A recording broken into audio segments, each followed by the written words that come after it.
Leon, after a result like that against New Jersey, what's the biggest takeaway for you guys as a group? I think we're just trying to find our identity a little bit right now. Obviously it's too much of an up and down in terms of wins and losses. We win one and kind of heading in the right direction, and then we don't play our best game. Not a terrible game, but not our best. And you're right back to kind of trying to find your identity again. So we just gotta string a couple together and find a way to kind of just find our game a little bit. When you look at the last 7 games specifically, it's rotated between loss, win, loss, win, loss, win. How would you describe that process of trying to find a rhythm? Well, it's obviously not what we want, right? It's not. We don't want to be a 500 team. We don't want to be a team that wins a game, loses a game. You want to be a team that wins 3 or 4 in a row, and then there's going to be some losses, but again, we're just trying to find our wins right now, find our identity a little bit. There seems to be an underlying level of calm. Where does that come from? I mean, not that panicking ever did anybody any good, but you guys seem kind of... Yeah, I mean, like you said, it doesn't do anyone any good, but obviously there's areas that we need to do better, and I think we're aware of that, and a lot of the stuff that we can do better is self-inflicted. We know how to fix them, we know how to do it better, so it's just a matter of getting out there and doing it. So you've got Jack Campbell coming in, if not tomorrow, then the next game. Everybody knows kind of where he's at. What can you guys do? And we're good. Talk about him, isn't it? Go for the camera. Yeah. Your thoughts on how he's been and what he's going through and what you guys can do to kind of help him? We got to help him out more. I think he would be the first guy to agree that he can be better.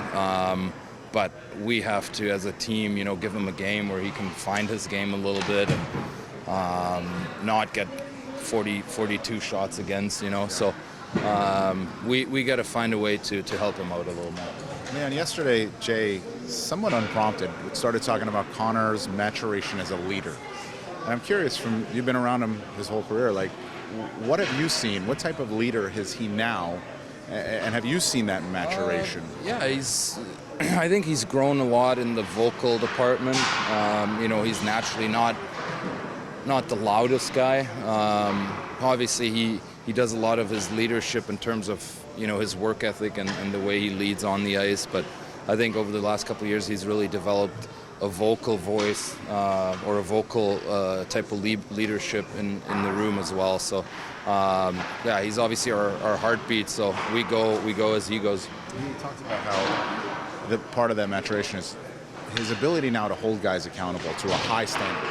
And when they dip, maybe that vocalness, that vocal ability is what you're talking about. Yeah, for sure.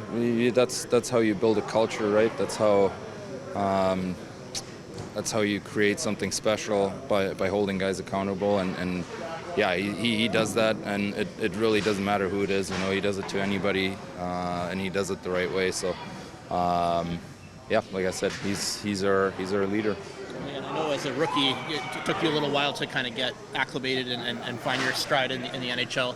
Dylan's had some injury troubles and on the fourth line a little bit. Have you had any advice for him in terms of kind of keeping his mindset positive and helping him out a little bit? Yeah, it's a hard league.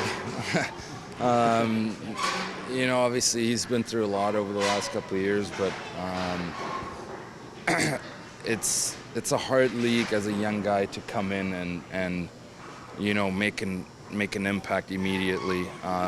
Sometimes you need to have a little bit of patience. You gotta provide a little bit of that, and I think everybody sees what he can do, what he will be able to do in terms of the skill set and his work ethic and all that. And I see it too. I mean, he's going to be a really, really good NHL player.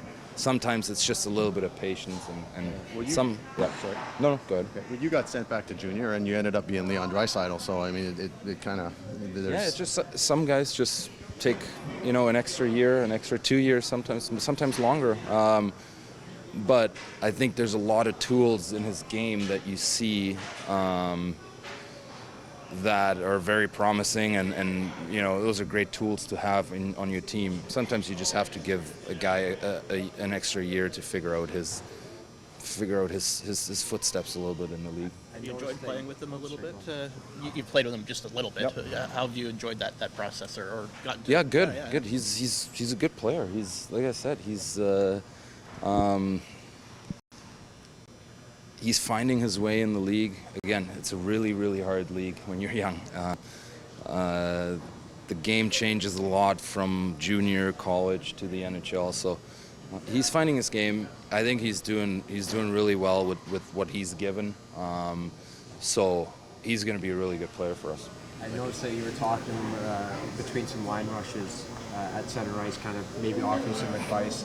Obviously, he's trying to take steps and try to improve that game. Does it kind of take you back to when you were 18 and leaning on guys? Yeah, maybe if you for can sure. give us a name that you often leaned on? Yeah, a bunch of guys. I mean, Nuge was a guy that you know, I really looked up to, obviously. But yeah, it does take me back a little bit. You know, feel old now, but that's another great sign, though, right? Of a young kid that wants to get better. He wants to become a really, really good NHL player. You know, that's a great sign. A guy that isn't shy to ask somebody for help, isn't shy to ask how to get better. So another really good sign.